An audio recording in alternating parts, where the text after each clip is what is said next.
Welcome, Foul Tarnished. You are listening to episode 20 of Elden Kings, an Elden Ring discussion. This is Gideon the Half-knowing, and tonight's topic is the making of Elden Ring mods and the monetization of them.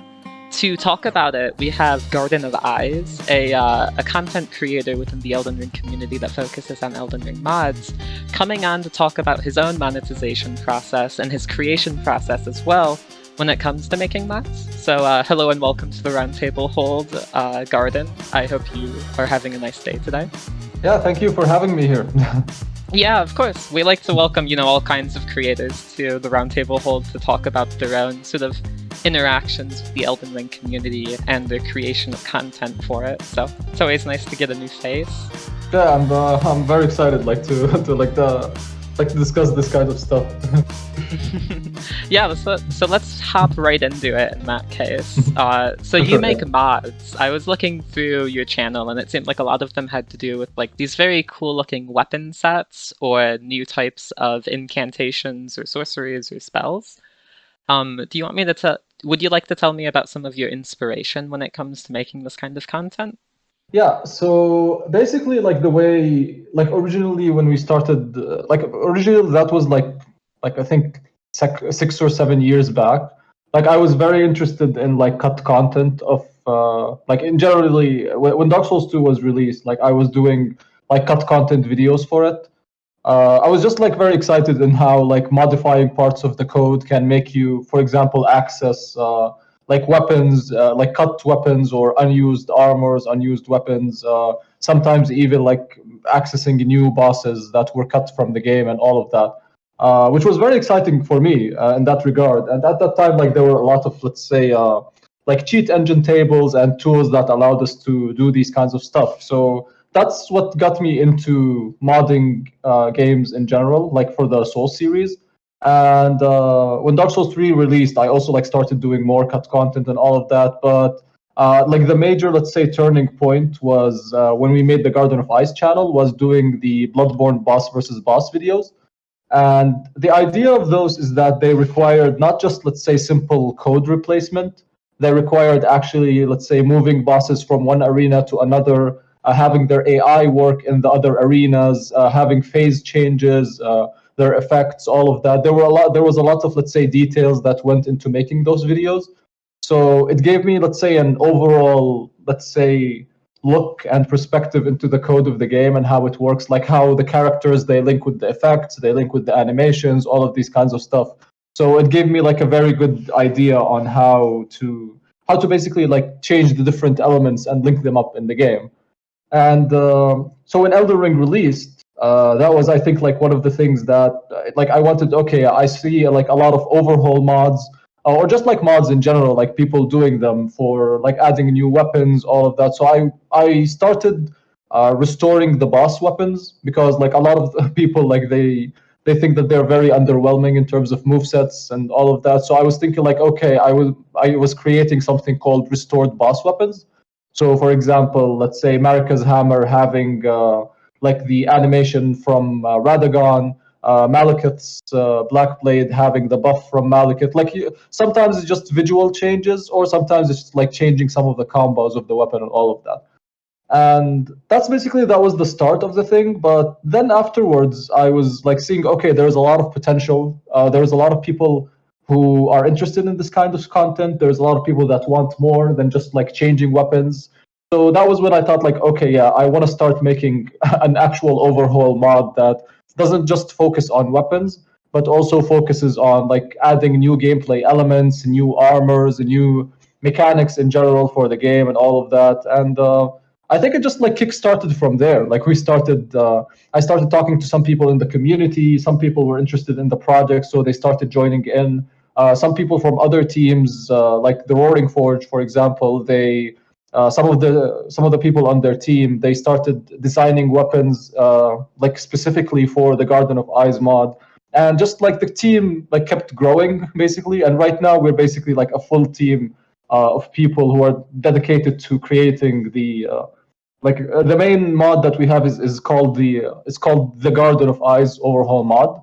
This is the main, let's say, overhaul mod that we are working towards, which is the biggest project. but we also do like other smaller, let's say, overhaul mods that are mostly themed around other games. So, for example, we made a mod for God of War where we added weapons from God of War with new movesets and all of that.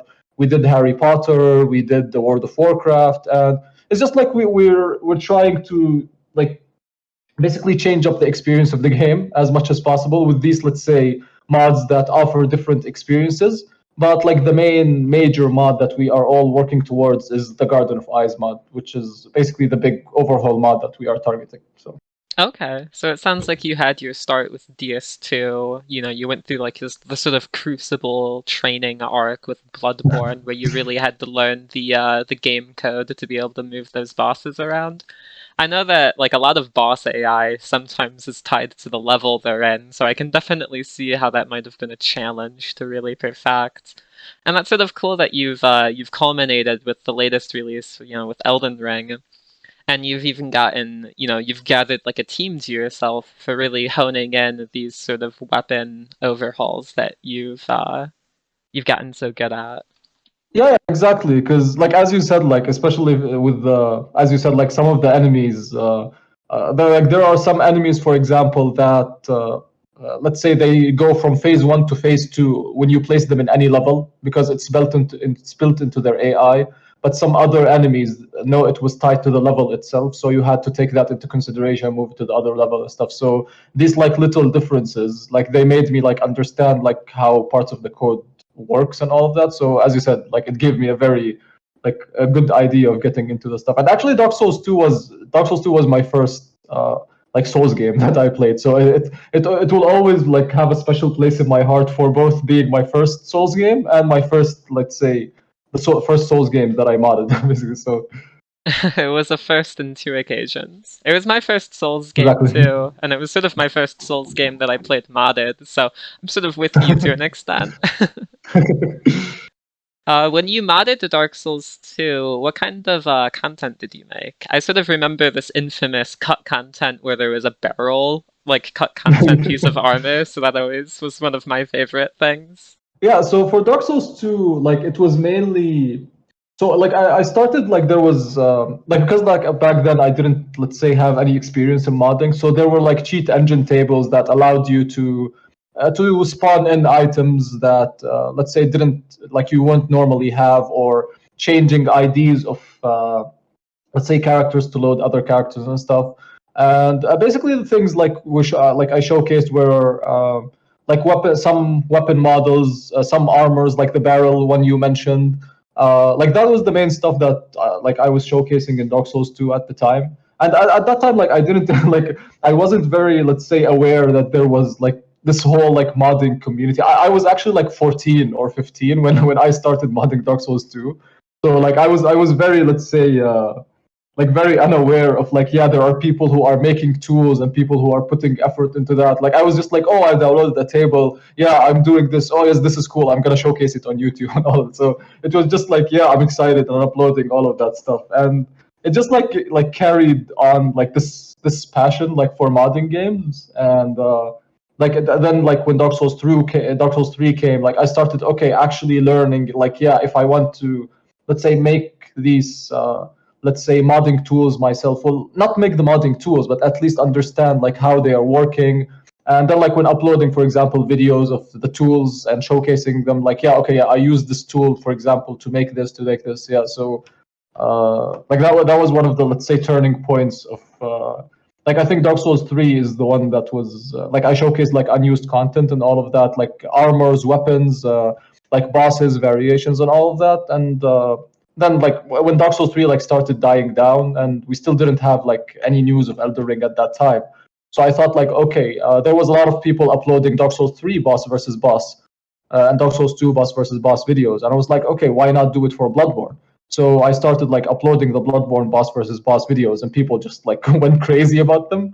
So like that was what kickstarted like the Garden of Eyes, and what carried on like to build something towards when Elden Ring was released, is that we started also doing boss versus boss videos for Elden Ring, and then we started creating the mods and all of that. Okay, that's a pretty cool history to it. I like that you sort of like you jumped right into the modding community by using the pre-existing tools like the cheat engine sheets. And that sort of like, I bet that was just really interesting as a way of learning the games as well as learning how to progressively get better at the software side of it. And like honestly, there's been a huge progression in the modding tools for Souls since 2014, hasn't there? Like it's really gotten much better by now, from what I've Yeah, heard. yeah, indeed. And like I was actually talking to some of like the other modders about this, and like there's, let's say, a lot of people that believe that like Sekiro's release was one of the main turning points for modding because it was a strictly single player experience. So it got more people, let's say, into modding the game, into downloading mods, into generally accepting the ideas of mods for the game because it's a single player game. Because for Dark Souls 3, like you have complications like you have to play offline, or you might get banned if you change the files in the wrong way or you mess up or something. So for Sekiro, it was, let's say, much more convenient. So I think like Sekiro like was a very big turning point for modding the Souls series, and it just carried on like this, like it literally snowballed. Like now with Elden Ring, it's becoming like a very great sandbox for mods. Like I honestly believe, like like how Skyrim, for example, is now like one of the biggest games. It's still alive because of people creating mods for it. So I think Elden Ring is gonna like have something very similar happening to it very soon because we have a lot of advancement in terms of the modding tools and the modding community itself, and how much effort and how much let's say dedication is being put into reverse engineering the file formats and all of these kinds of stuff.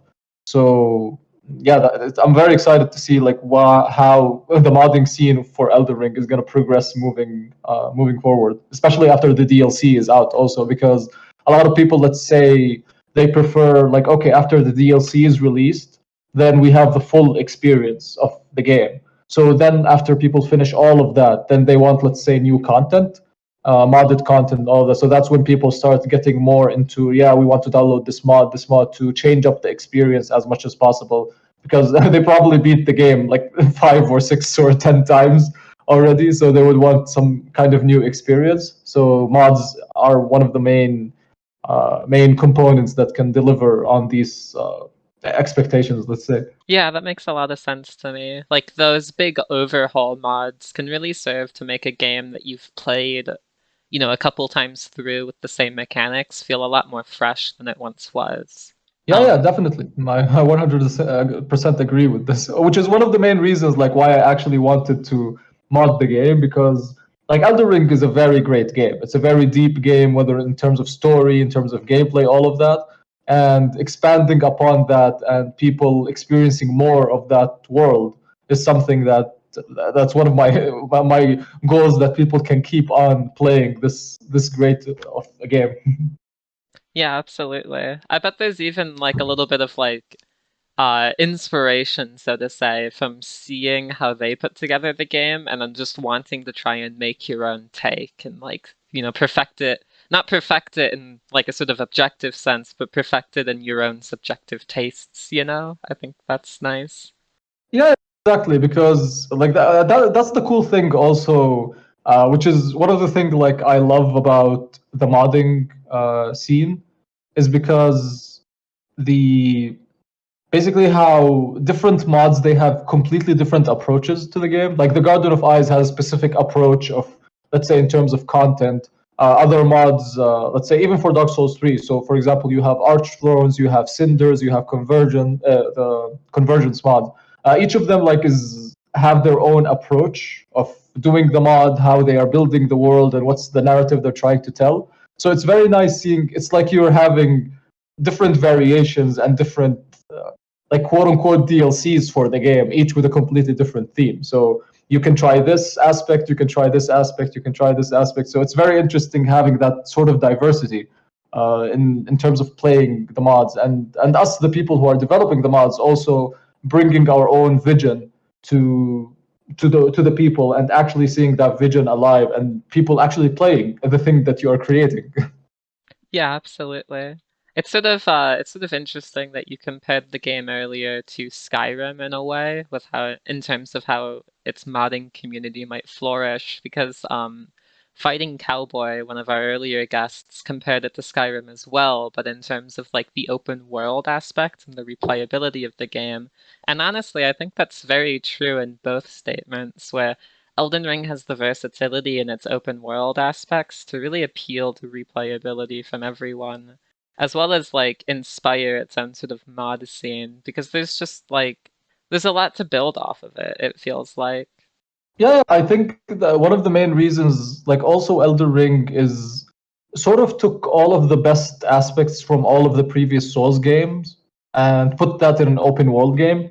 So in terms of mechanics, in terms of bosses, in terms of general gameplay aspects, they took the best stuff from all of the games and they just mashed them together into one big game. So you could say like Elden Ring is technically the ultimate Souls experience of sorts, because even in terms of cut content from previous games, there's a lot of ideas that were in the cut content specifically for some bosses, where they sort of let's say reimagined the ideas of those cut content into actual ideas in Elden Ring.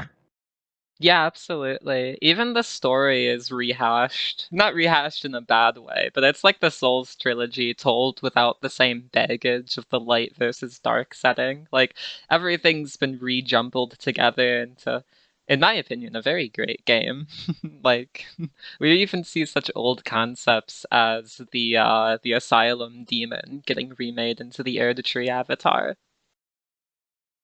Yeah, there's always like, let's say, these quote unquote themes that you can see. They are always there in technically like mostly all Souls game. Like as you said, the Asylum Demon, which was originally like based on the Vanguard from Demon Souls, and then here in the Erdtree Avatar, you have Patches as an NPC that appears in all of the games.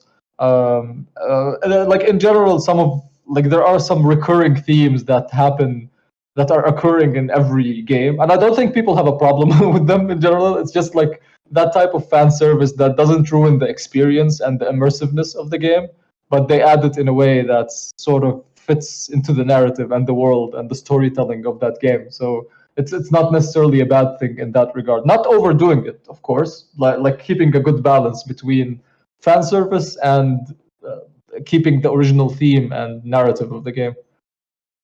Yeah, 100%. Like, it's sort of like Fire Emblem in a way, although I think it's less egregious in its reuse of tropes. And it's honestly, I've heard it best described as a sort of in-house style that FromSoft uses, where you just have these general expectations of how they'll use different thematic ideas and different enemies or locations to represent different narrative ideas.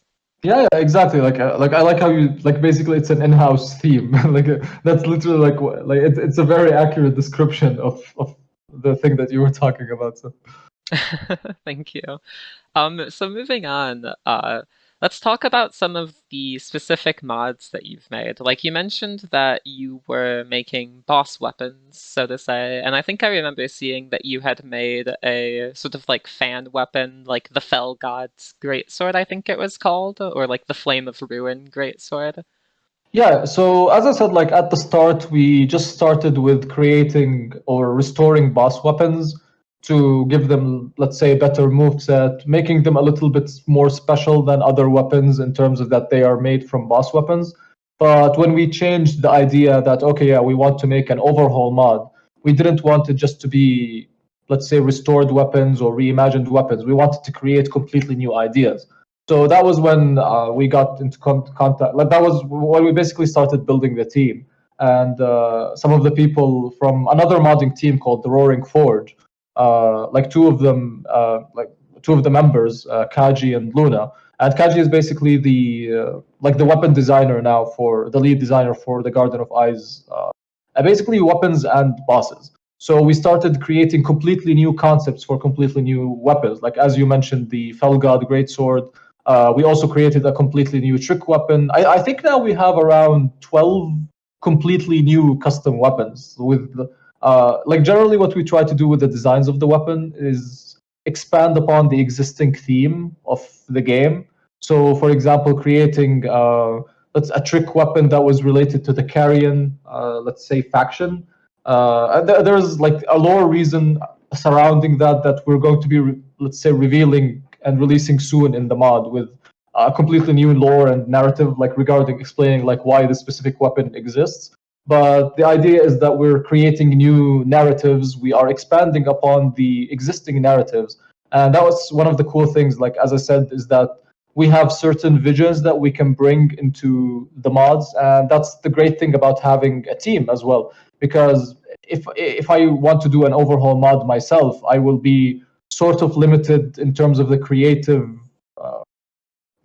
process and the creative, let's say, the ideation in general for the ideas of the mod. So having a team actually helping visualize these stuff, helping make these stuff, it can help enhance the experience much more, and having fresh perspective on all the different stuff. So right now we have people who are specialized in doing movesets. We have now Kaji and another 3D designer called Madmaster. They're doing 3D models for weapons and armors.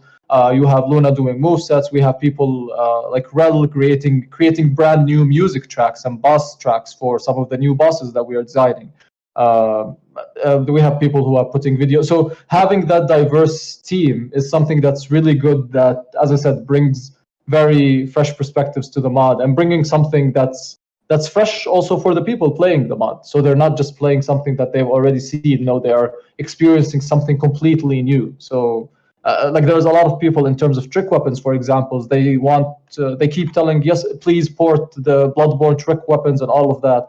And it's not exactly that I'm against it, but I would prefer actually creating new ideas for trick weapons. So for example, if we want to port the saw cleaver, we're not going to port this exact same model of the saw cleaver. We're going to recreate it and reimagine it so that it fits in the world of Elden Ring of sorts, and creating some sort of narrative around it, so that we don't, let's say, break the immersiveness in general of the game. Now, there's going to be like some fan service stuff, especially for armors, because like armors are mostly, let's say, cosmetic things. So like people just like playing with their favorite armor sometimes, so that we can like do some sort of lore reason why these, for example, Dark Souls 2 armors exist. But in general, like, we're trying as much as possible to keep the original narrative of the game and expanding upon it in our own narrative of sorts. Okay. That makes a lot of sense, that when building a team, you'd get a much easier sort of division of labor that would make things more efficient and easier to create an overall mod without burning yourself out on all of the development. And also I can see how having like different minds and different heads at the brainstorming table would help really refine some of the ideas into something more functional. I like that when you make your mods, you try to make them not like anachronistic to the game itself by building lore. I think it really adds to the fan content vibe of what you're doing, because you're not just porting gameplay functions, you're sort of getting into the spirit of sort of like content creation within like fan stories about the game itself. And I don't know. We had a guest, Grimrook, the creator of the Daughters of Ash mod, on before, and he, obviously with Daughters of Ash and his upcoming mod Nightfall, it has a lot of fan story going on about Dark Souls 1. And honestly, like, I mean, I love that personally. So, I think it's cool that that's the avenue you're choosing for your own content.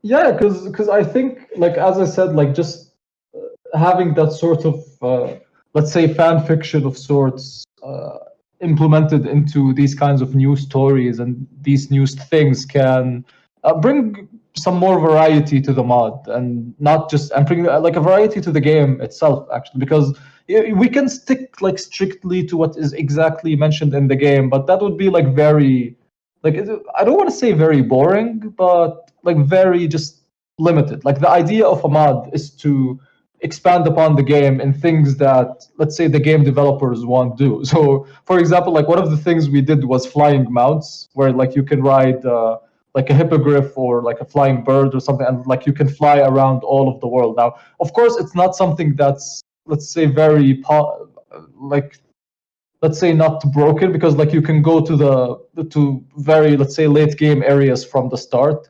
But it's something that's just fun to do, like flying around the entire world of Elden Ring, like without needing to unlock stuff or anything. It's just like something fun that you can do to enjoy the game in a way that the developers would never implement. Now, we're not saying that they're bad for not implementing it. It's just something that might not fit with their vision of the game. So that's when mods can, let's say, achieve that goal of just like doing things that people will enjoy in the framework of the game itself. Like that, I think flying mounts is like the best example for this, because it's one of the, let's say, if you think about it from a gameplay perspective, it breaks the entire idea of the game and the open world, because as I said, you can go to very late game areas from the start of the game. But as I said, it's something that's fun to use. It's fun to play, to fly around the entire world of Elden Ring as you wish from the start. It rounds out the whimsical gameplay and community sort of vibe to the game. Like, I feel like it almost harken backs to old cheat codes in games where after you beat it, you can enable all sorts of things that just break it mechanically. You know, like you said, flying anywhere is going to let you bypass a bunch of the game, gonna skip a bunch of triggers. You know, there's all sorts of possible issues, but obviously most people that are interacting with this kind of content, I mean, they've beaten the game. They want to mess around. They want to have fun.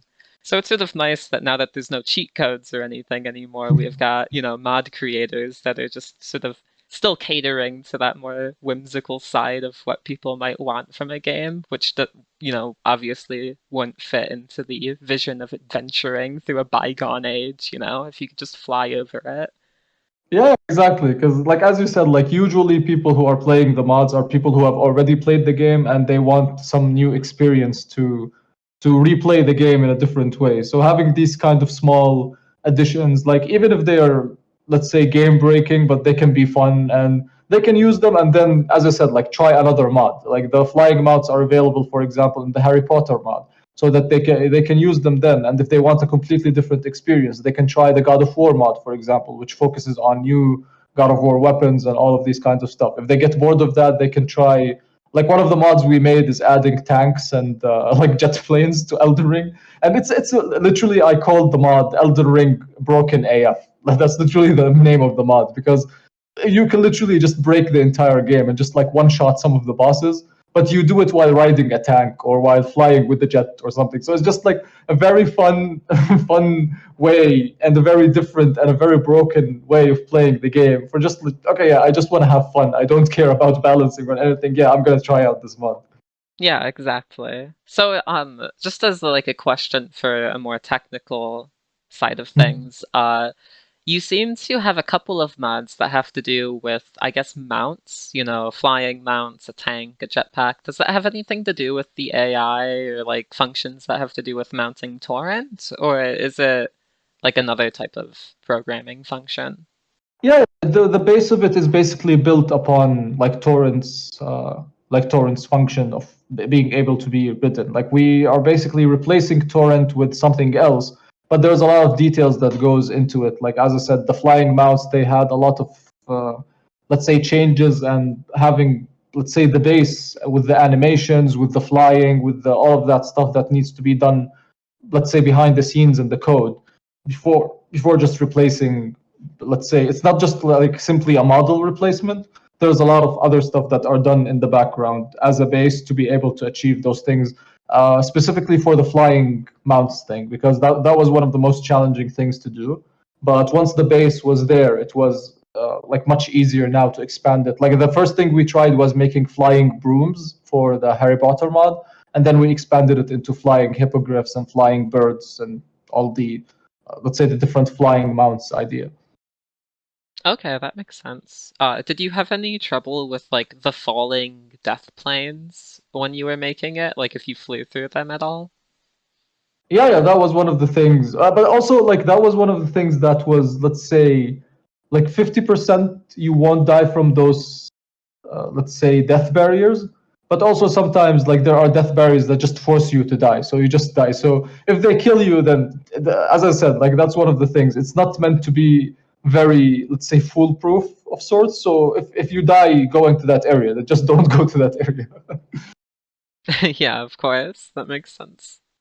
Okay, so for the Garden of Eyes mod, beyond the weapon overhauls, you mentioned that you had certain custom bosses that you were working on. Is this something new to working on Elden Ring itself, or have you tried that before? Now, generally, like one of the things about the Souls game is that technically from Demon Souls, they use the same sort of techniques for the file formats and all of that. So they changed, let's say, very minimal stuff in terms of like how things are built. But of course, they are expanded for newer engines, for let's say the Havoc engine, which is for physics and cloth and collisions and all of these kinds of let's say mechanics. They're of course upgraded to cater to those new technologies and all of these kinds of things.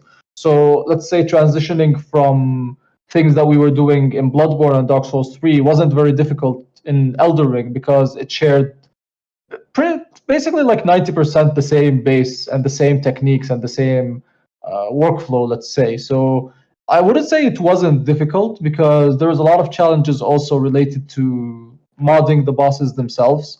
Like there is a lot of small details that can sometimes be really annoying to fix. Like just sometimes one attack like has a problem and you spend like an hour or two just like fixing why the attack is not working, and it might be just like a simple flag that you missed or something. So there's a lot of challenges that can go into like creating those new bosses.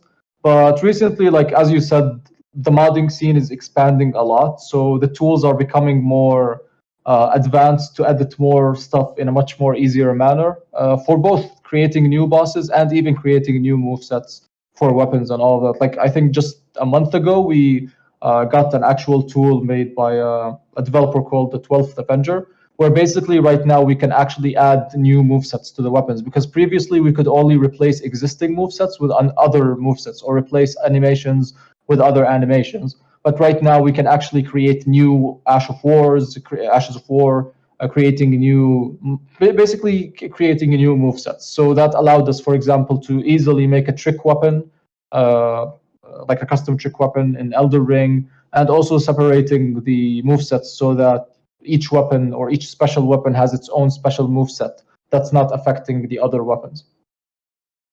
And that would have been somewhat revolutionary in the overall process to making these new movesets, since you didn't really have to worry about changing the entire weapon class, and you could just go into more detail on what individual special weapons had, right? Yeah, definitely. Like this was one of the main, let's say, turning points in terms of modding Elden Ring, because being able to add movesets, as you said, like before, we had to worry about, okay, like this is gonna affect the other weapons. So how are we? We had to do special methods to actually make okay, this effect that appears on this weapon to not appear on all of the other weapons in the same class. So we had to do something special to make sure that it only plays like it plays this effect or shoots this, let's say, beam when you only have that weapon equipped. So it had a lot of things that we had to take into consideration, like behind the scenes in the code to make it work. But right now it's just like much more convenient and much more faster. And it also opened up a lot of new possibilities as well in terms of what animations and movesets we can create.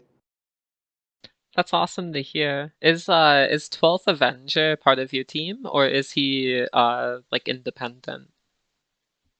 No, he's not like part of our team, but he has like helped us a lot in terms of and he helped me a lot in terms of the animation stuff. Basically, understanding how the animation stuff work, how the tool, and adding new animations and stuff. I keep bugging him a lot actually. So like every a day or two, I just like keep asking him questions, and he's very kind to like actually constantly be helping me in these. Like with my questions and my constant bothering. So That's nice that the community is so tight knit that you can have that sort of dialogue. yeah, exactly. Because like there's a lot like that. That was one of the things. Like even from the people in my team, like even the people who are they do, for example, moveset changes and all of that. Like even okay, I have, let's say, 4, 5, 6 years experience in modding Souls games, but I still learn new stuff from them, and they learn new stuff from me. So it's sort of like something that's mutual beneficial for the different people, because as I said, like I learn a lot of stuff from them, they learn a lot of stuff from me, and or sometimes we just learn new stuff together and all that. So it's also like a very nice experience, like seeing, yeah, that's one of the things, like again, to come to basically like focus on it again, is the diversity in the team allows you to see new perspectives and new methods to actually deal with problems that happen, or let's say certain bugs that might appear in the mod in certain ways. Like I might have a certain imagination of how I want to fix this bug, but someone in the team has a very different weird way that works better than mine. So like we end up using that, for example. So these kinds of things and interactions also, like as I said, makes your mind just move and think more about how to solve problems and how to think about stuff. Yeah, I feel like programming in general can be a very logical process. So having a diverse perspective on it, especially on like, I feel like, reverse engineering a game to make something of it yourself can offer up a lot of different problem solving, solutions and experience.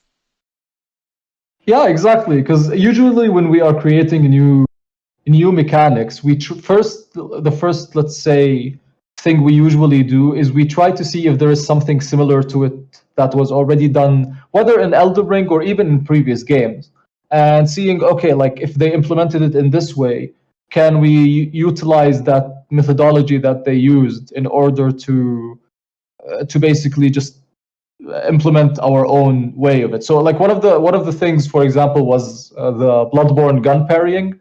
So we actually did it, I think last year, with a collaboration like with another team. Basically, the idea, we made it in a very, I don't want to say janky way, but that was technically one of the, I don't want to say the only way, but it was one way of doing things, like to get gun parrying in Elden Ring. And it was a very, like, let's say, messy and very long process to get it done.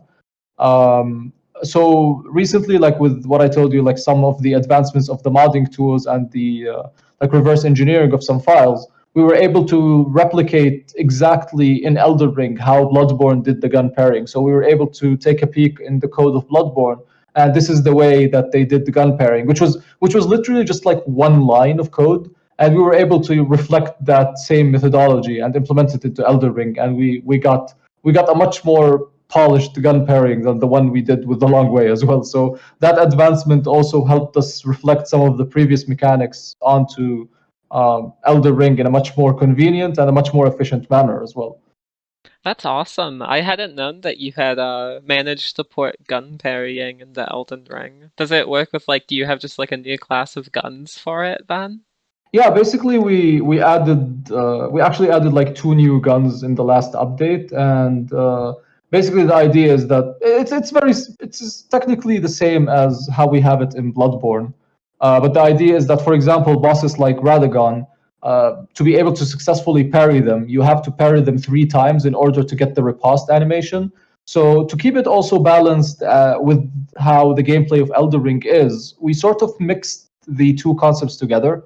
So if you want to get a successful riposte from gun parrying, you need to gun parry, for example, Radagon 3 times in order to get the riposte animation. Because the entirety of Bloodborne's gameplay is built around the utilization of the gun parrying mechanism. So the bosses are built in a certain way to cater for that mechanic.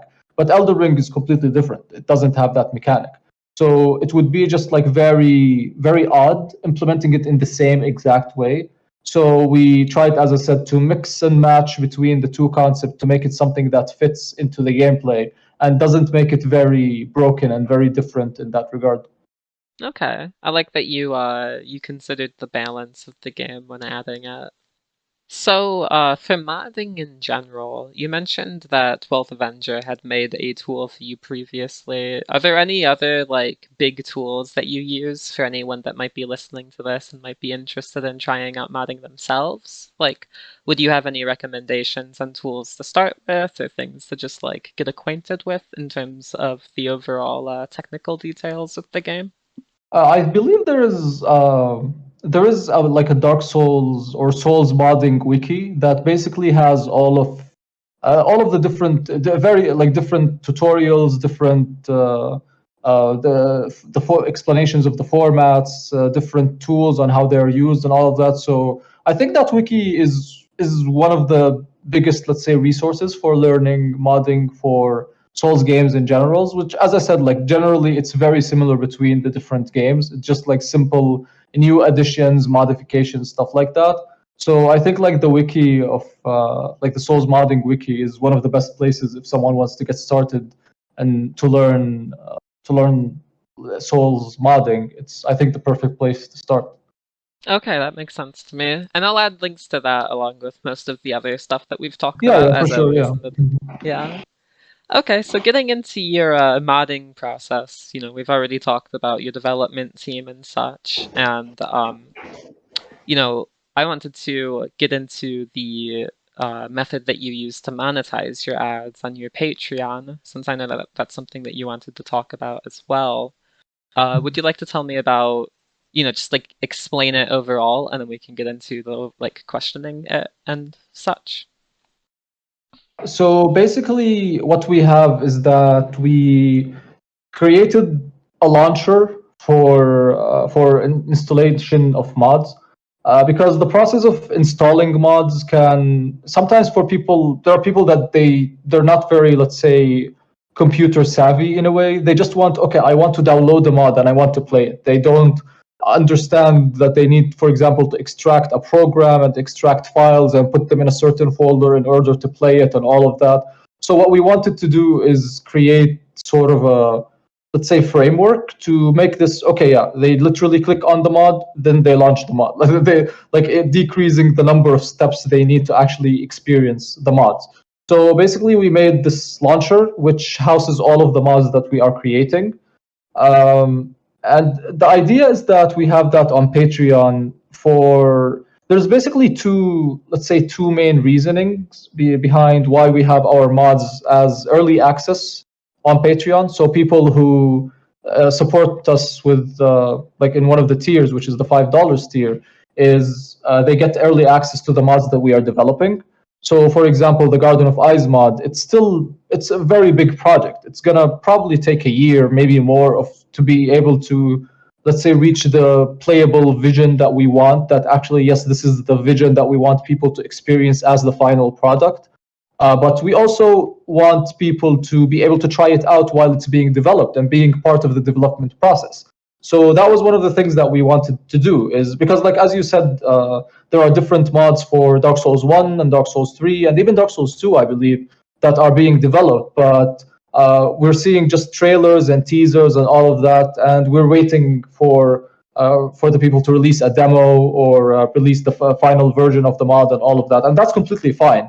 But for me, I believe that I want people to experience the mod as it's being developed, because in the end, it's technically a community-driven project. So having the people experience the projects as they are being developed is something that's one of, let's say, my base ideologies for creating mods.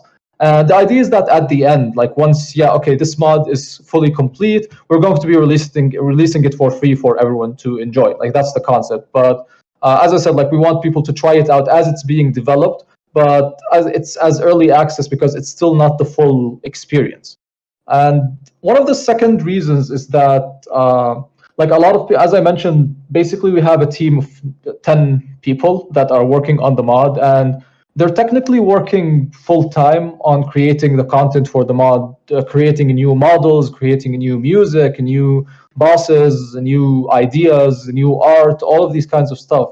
And basically, these people, they're getting compensated like monthly for the work that they do. And like, I don't want to, let's say, get into specific numbers, but there are some months where like the expenses of the mod can range from like $1,500 to $2,000 each month. So having Patreon allows me to be able to fairly compensate the people working on the mod, and ensuring that they have a consistent way that they can get compensated for their work as well. So they can put their best work, and they can actually put, let's say, their full time and effort into actually developing the mod and producing the best product that could be produced. Yeah, that makes sense to me. On sort of both accounts, like in terms of making the mod early access for people, at least a certain set of people, since it's a community-driven project being made for people within the community, it makes sense to let them play it to begin with. The fact that you utilize that concept to make money for the second, like, latter half, I sort of, I understand that as well. Like, everyone has to hustle, so to say, in the world, and it's not unlike certain YouTube creators creating content and pre-releasing it on Patreon, for instance, or even how certain YouTubers have gone to other websites, like, I don't know, like Skillshare, I guess, to release their content at like a paid basis, Like there's not a lack of precedent for it when it comes to making content, fan content for any sort of media and trying to profit off of it, especially in today's age with YouTube. It's just that there's not so much of a precedent for it when it comes to mod making so far. So I sort of understand like that this has become somewhat, I've seen people argue about it online before. I suppose. It's because like also YouTube is not exactly the most consistent income source. So I can't really depend because like sometimes I upload a video, it gets 10,000 views. I upload another video, it can get 100,000 views. I upload another video, it can get 1,000 views. So it's very inconsistent in terms of, let's say, revenue. So I can't, let's say, base like, okay, like these people, they are in my team working with me to create the mod, and I'm going to pay you, let's say, this X number for you to do this X number of tasks each month. And I can't, let's say, promise them confidently that that I will be able to pay you this amount, basing it only on YouTube, because like YouTube's algorithm and monetization, all of that, it's very don't want to say weird, but let's say unclear to be able to be made sort of consistent. So having Patreon and people supporting the project and supporting the people behind the project can give us more confidence that this is a project that we can take on, and this is a project that we're going to be investing our own time and effort to create this content for the community. So having that kind of support and kind of reassurance is something that can allow us to be more comfortable and more confident in that we are creating this content and we'll be able to create this content. Yeah, it's a lot more risky to put your time into something like this without any sort of confirmation that there'll be, a payoff to it. And even without the Patreon, if you were to just release a YouTube video on it, like you said, the YouTube video is chancy on what kind of views or ad revenue it might get, and it's just a YouTube video compared to a Patreon. So I can understand how, at least like fiscally, you would approach that, especially when it comes to how much work you're putting into this and how you're, paying other people to help you out with working on it.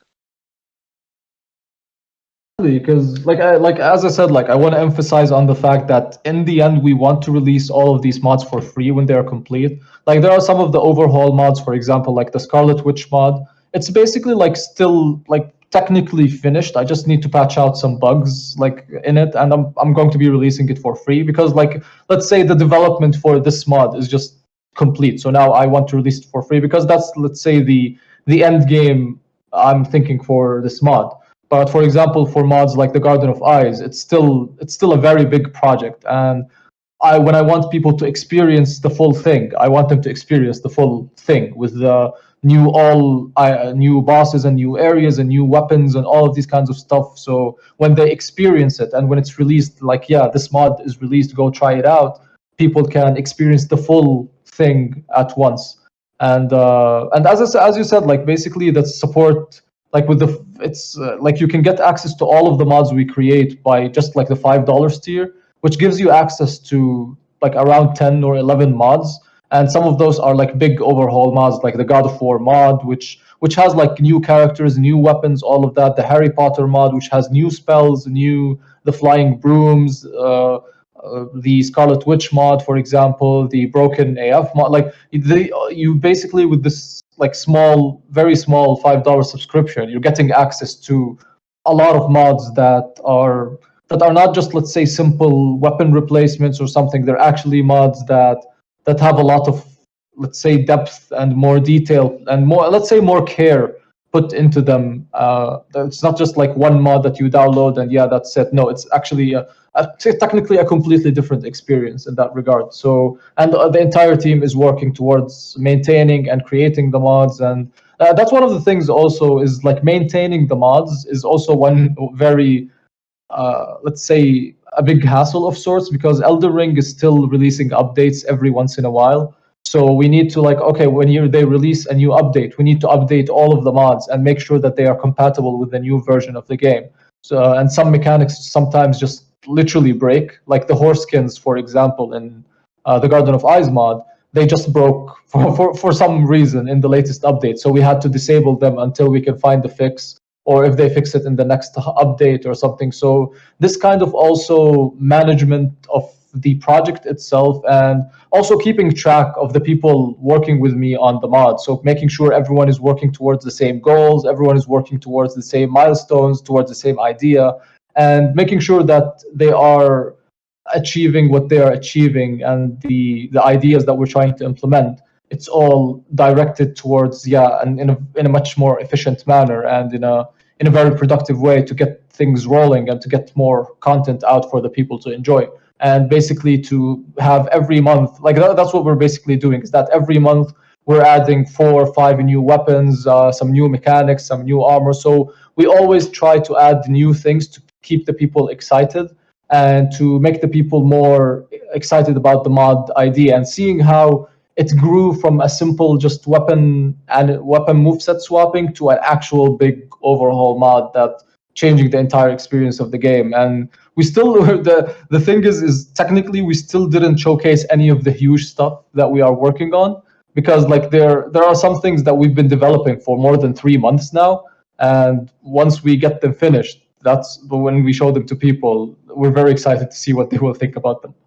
Yeah, I bet it's exciting to hold the bigger reveals closer to your chest, because that's the sort of stuff that, really wows people. Yeah, indeed, and like as you said, it's something when we're creating this kind of stuff and having, and also that's something for us, for the team, that we are very happy about, is that, for example, we had an idea for a boss back in, I think, November or maybe October. I think it was like, actually, when we turned the mod into an overhaul, when we decided to make it an overhaul mod, and the boss fight we technically saw it generally becoming an actual alive idea, and we're actually playing against it, was like a month ago. So like after 4 or 5 months, and then seeing like, yeah, we actually were able to create this vision, and this just simple idea we had in our head is just something that keeps us also going and keeps us excited more, that we want to keep adding new things and new ideas that make people excited, and always try to sort of innovate as much as possible in terms of ideas, because we don't, as I said, like we don't want to just, let's say, repeat what the game had. We want to add the new stuff, so, and enhance the experience as much as possible. Yeah, I completely understand that. It's like innovating with your own ideas. Yeah, exactly. And seeing them alive is just like a very good feeling. So. I bet so. It's nice to see any creative project finished after working on it for a while. For sure, yeah, indeed. We'll be right back after these messages. Are you a mercenary called to Drangleic to fight in the Giant Wars? Do you feel cheated by the abdication of King Fendrick? Were you wounded in the War for Succession that followed? Well, you may be entitled to compensation. I'm Grand Sorcerer Navlon, and I have never lost a case, and I won't lose yours. So stop those worries and call us today at 1-800-WOUNDED. We at the Aldia and Ancient Dragon Law Firm will help you or your souls back today. In other news, Saint Trina, a fellow content creator and previous guest, has released a wonderful video relating Ronnie and Millennia to each other through color theory. Smotown has also released his Radigan video, which is a very interesting watch overall. And while this account has not had any new releases recently, Bob the Hollow is a fantastic content creator who has very, very aesthetic videos, so go check them out and give them a listen. And now, back to the episode. Anyway, is there any way you want to take the podcast now that we're, like an hour in? Well, one of the things is that also, like generally, the great thing about as I said, like the different mods is that there's like a lot of also, for example, on Nexus mods that you can download some visual mods that change weapons and all of that. So, like also with the launcher, we are sort of implementing a function where it will allow you to merge. For example, if you have let's say an armor mod that you like on Nexus mods, and you want to add it into let's say the Garden of Eyes mod. That's one of the things that's sort of problematic, is that if you have like different mods, they have conflicting files. So when you install a mod and then you add another mod over it, it would sort of conflict in files. So it wouldn't. Sometimes both mods basically break because of like these conflicting files. So that was one of the things that we wanted to make in the launcher as a very convenient process, and especially like updating the mods, because for example, as I said, some people they don't really like have a lot of computer knowledge. They just want to download the mods and play it. So that was one of the things that we faced before the launcher, is that when, let's say, we wanted to release a new update for the mod, or the game they released a new update that broke the mods, they had to manually go and download the new files and then like install them again. So it was like a very hassle process. And as I said, like adding different mods to and updating them also can be a hassle. So that was one of the things that actually, let's say, gave us motivation to create the launcher, because at the end we wanted to make it just a very convenient process for people who are, let's say, not very experienced in computer knowledge, to be able to update and all of that. And we did, let's say, have some, let's say, I don't want to say conflict, but like we put some of the we put some mods in the launcher, but like we made the mistake that we didn't ask the people who actually made the mod into the launcher, but we put it just like for easier, as we said, like easier updates, easier implementation into the mod. And but it was a mistake. So like that was one of the things also that we sort of, let's say, took notice of, is that the people creating the mods, they also let's say they have, we have to like check with them that if they're okay to, let's say, put the mods in the launcher and all of these stuff. So these also things got us more aware of, like, yes, how the community is developing the mods, how, let's say, like the love and care they give for their mods is something that they care about. So that was something is that we also took into consideration with some of the things that we are creating, which also allowed us to, let's say, get involved more in the community to see and trying to, let's say, have some sort of I don't want to say a middle ground, but sort of, let's say, an agreement. Because as I said, like a lot of people, they don't prefer the idea of having paid mods. Like they just prefer that mods to be free and all of that. And I completely understand that concept. I'm not against having free mods, that all mods should be paid. But as I said, in our situation, it's a little bit of a different situation. But at the end, our goal is to make the mods free. So that was like a little misunderstanding, is that like some of the mods we put in the launcher, they thought that we were selling their mods, which were originally for free, but that wasn't the intention at all. It was just to make it easier for people to download them and just update them and all of that. And I also like tried to contact them, but they were busy in the process of like fixing some of the mods. So I'm in the process of contacting them again to make sure that they understand like exactly like why I put the mod in the launcher. Like it was basically for just a convenience reason, and not for like trying to sell the mod or something like this. Like it was a mistake and an honest one. And like, yeah, we're still trying to contact them to see like if they can like understand the actual reasoning of why we added the mods. Community relations, I feel like, is one of those skills that comes with like learning to manage a development team and working on something like this. And of course, it always has a little bit more I guess, like, hotter or more volatile grounds whenever you bring the monetization process into it, because then, people get a little bit more suspicious of motivations. I think I can see where you were coming from when you would add, my understanding is that these mods were previously incompatible with your own mod set, and in combining them with your own mods, you made the launcher to make it easier for everything to be put together, and then you put the launcher on the Patreon. Is that correct? Yeah, basically it was just like to be able to install this mod in conjunction with our overhaul mods. It was a little bit of a complicated process.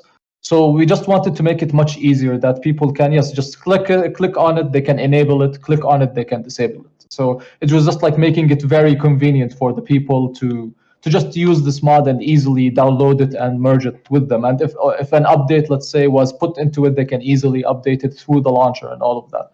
Like that was the main goal. But I think it was just like, as I said, we made the mistake of not contacting the developers first. So that was like a little bit of a mistake on our part that we did. But as we said, like we're trying to sort of remedy that to see if like we can get something that benefits basically both, because at the end it's something that sort of affects the experience for the people, like having an easy installation method for the mods, because that's something like that's generally a problem for all mods. And that was again like one of the motivations we wanted for creating the launcher, is to basically just make installation of mods just like literally one click. So you don't need to think a lot when you want to install a mod, or you want to merge one mod with another and all of that. So like that was the main goal that we were trying to achieve with the launcher itself. Yeah, and if your general mod set has a reliance on the mods in question, then you would have to like rely on, it'd be weird not to bundle them, especially if there was something that could go wrong with the individual installation and the later on prepackaged installation. What was the nature of the mods that you had added that were made by other creators? Like, were they frameworks for like weapon attacks or something like that? Like, what were they? What was the kind of mods that you took? That affected, let's say, the gameplay experience itself, like in general. Like it's basically that affected, let's say, the gameplay of the mods themselves and Elden Ring as a whole. Okay. Yeah, and that's good that you're trying to get in contact with them. Have you managed to contact any of the creators so far? I did send them, but I still didn't get like a very direct reply on it, because like I think it's just like I'm trying to like, as I said, like just trying to make them understand why I did this, and it wasn't really in any bad intention. Like it was a really uh, genuine approach of just making it more convenient for the people. But it was sort of misunderstood in a way that I was trying to sell their mod and all of that, which again, that wasn't the intention at all. And if that was what appeared, then like it was an honest mistake, and I apologize for it. But yeah, like that's basically the gist of the the idea of the thing. Hopefully we can like reach to something. So yeah. Yeah. Yeah, I can sort of get both sides, like if you're making a mod or a group of mods and you need something that someone else made because of a dependency, and you're making this for other people and you've got a mod installer, it feels natural to just go ahead and do that. And then like, you might just like not even think to contact people. And then I can also see obviously how someone might be a little bit peeved about like, asking forgiveness rather than permission. But I hope that everything can settle out and that you can get in contact with these creators and like, you know, hash something out in a reasonable way. I hope so as well, because that was also something like as I mentioned, like at the start when like I started modding Dark Souls 2, is like when I used the cheat engine tables for like to mod the game and all of that. Like at that time, like as I said, like I was 14, I didn't exactly like understand like copyrights, and that people, let's say, put effort into their work to make this kind of stuff. So like I didn't mention that this person made this table and all of that. So it was just like, as I said, like I was 14 and stupid at that time. But like moving forward, because like right now I'm in a similar position as them.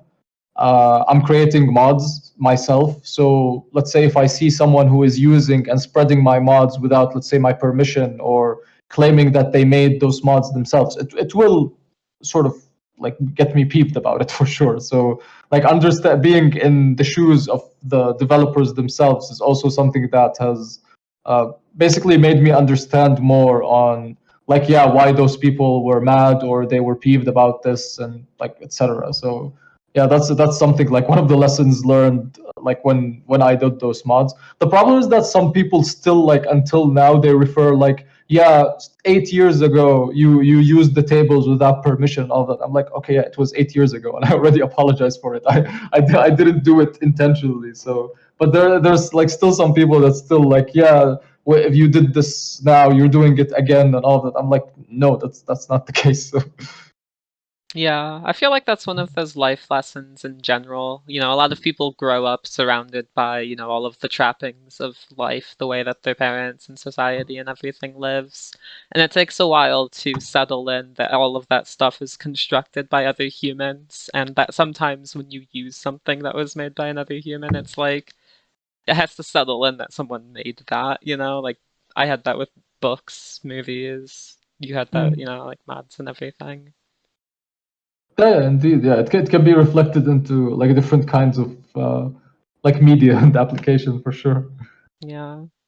And that's a little harsh that you still have certain things following you. I feel like the best thing that you can do in that situation is be transparent with your actions. Try and be accommodating to what other people want if you've wronged them, and you know, like just try and like obviously learn and grow as well as you can. You know, everyone makes mistakes. Yeah, exactly. Like that's one of the things that like I'm trying to be like, as you said, like basically being transparent about it. But sometimes it's just people are following some, let's say, misconceptions, and they just like they're stuck to them without listening to.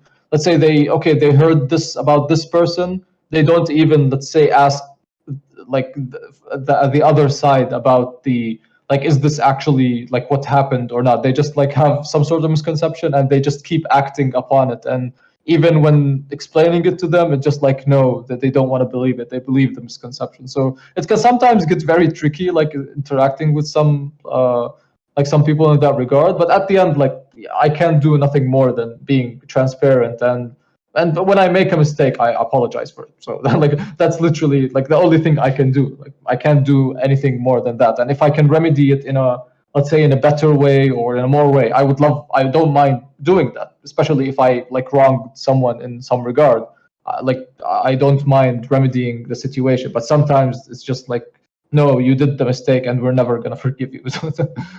Yeah, I know. I understand that completely. So, while we're talking about, I guess, misconceptions, you know, fun segues there, you know, we love pessimism. Are there any other things that you'd like to clear up in that case, or I think that's just like, as I said, like I think one of the main like topic that people keep talking about is the paid mods and all of that. So that's like one of the main things that like I wanted to clear up for people to understand, because it's one of the main things that we are doing right now. Like I want people to understand why we are doing it, not just like seeing it like as is, because like we're not just doing it because we want to. We're doing it because I don't want to say we have to, but for this specific project to succeed, and to move smoothly and efficiently, and being also fair to the people working on the mod itself. This is one of the, let's say, methods that we are doing. Uh, as I said, like at the end, the mods will be released for free, and we are planning like some of the already existing mods now to release them for free. But as I said, like at the end, like this is something that's done to ensure that the team can efficiently work on the things, um, and yeah, and as I said, like again, like if I wronged anybody, I'm sorry. That's all I could say. yeah. Do you have a roadmap for your releases of the mods at all, or is it just, you know, you're still early in development and you're trying to see how it goes?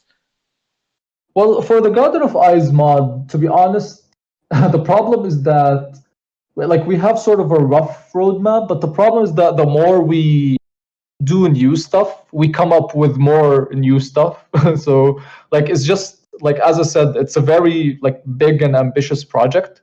So I'm not sure. I think one of the main things, like if we want to actually set an actual roadmap, I think we would do that after the DLC is released, because then we will know, let's say, the full potential of the game, what they added in the DLC, because we have some ideas in mind, but we still don't know that they might be tackled in the DLC, for example. So we want to see the full experience of the game, and then like deciding, okay, like this is the direction we're going to be going with the Garden of Eyes overhaul mod. Now for the others, it's generally like, as I said, like for example, the Scarlet Witch mod.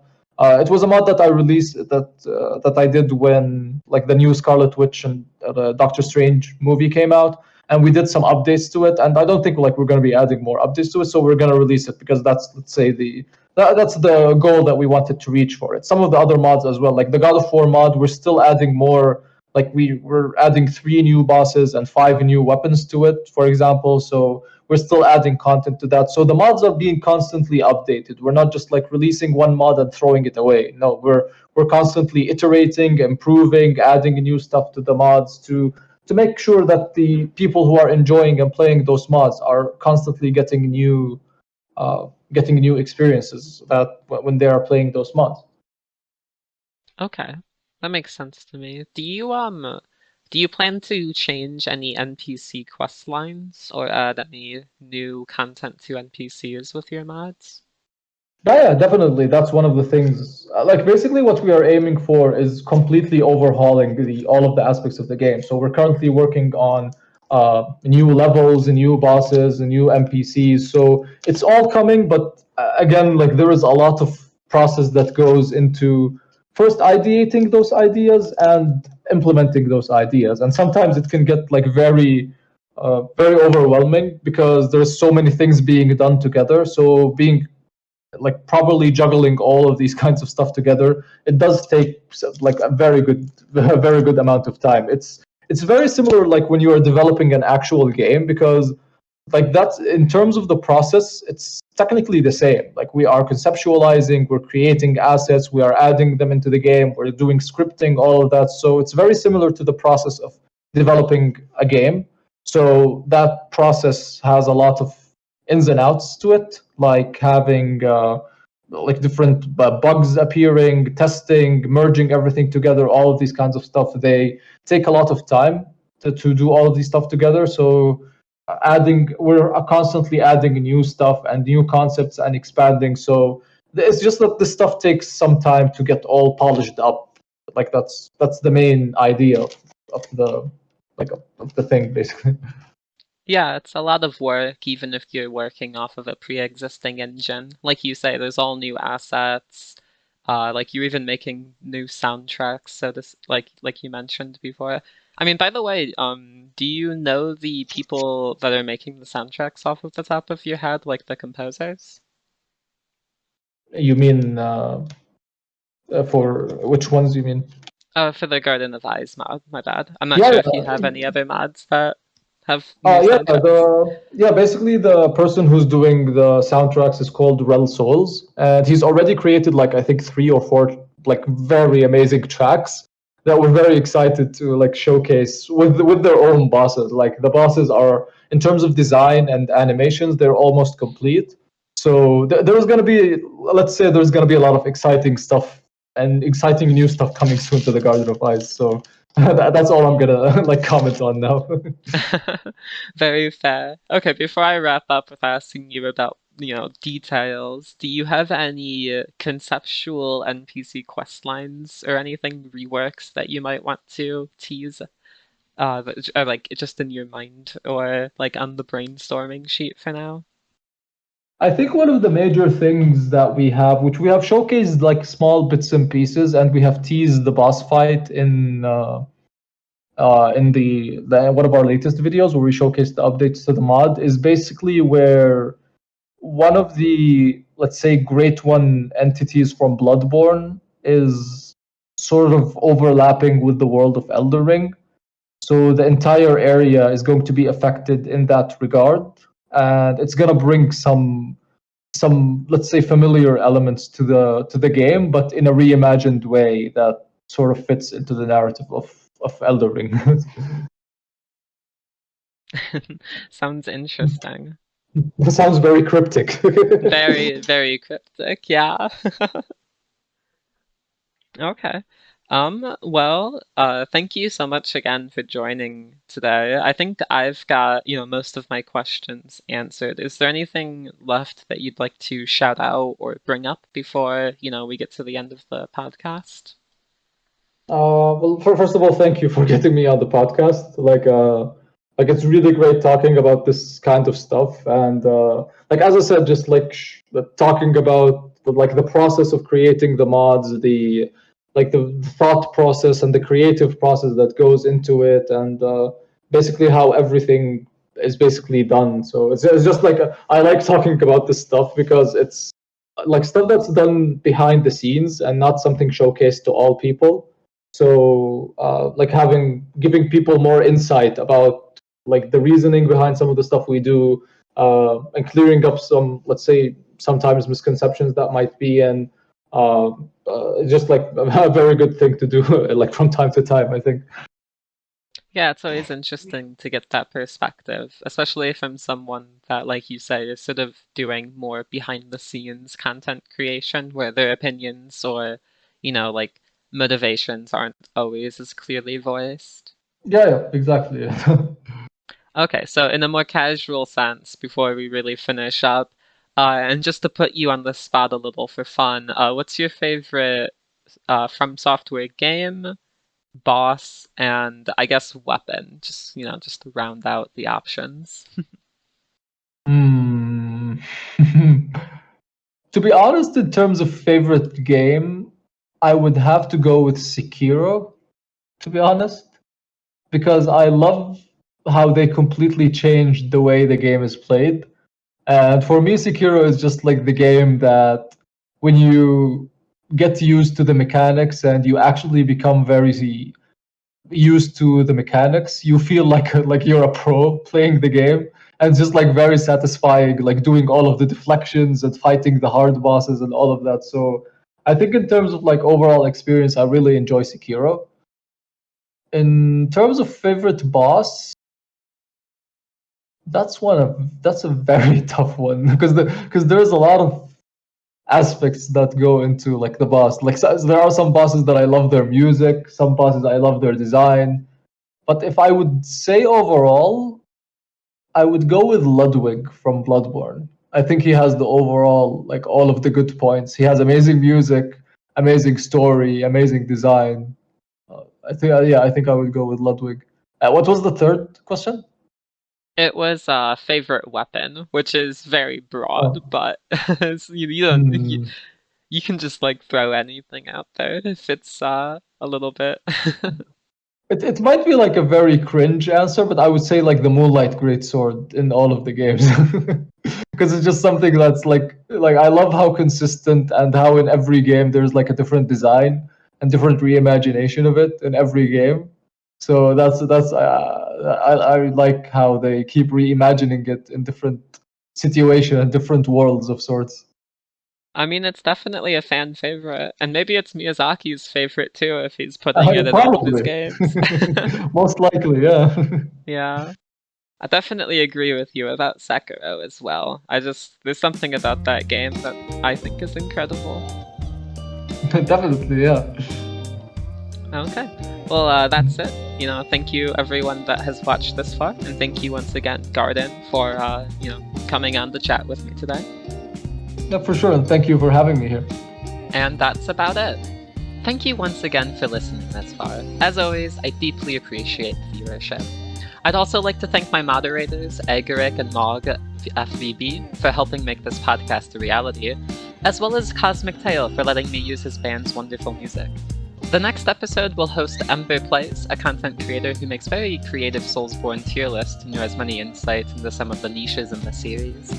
And as a brief aside for another future episode, I've recently finished a charity stream with the Rage Akari for Mermaid Rights, a trans activism group in the UK, and I expect to release a bonus episode going over all the fun stuff we did, such as an entire seamless co-op playthrough, after the Ember Plays episode, so look forward to that as well.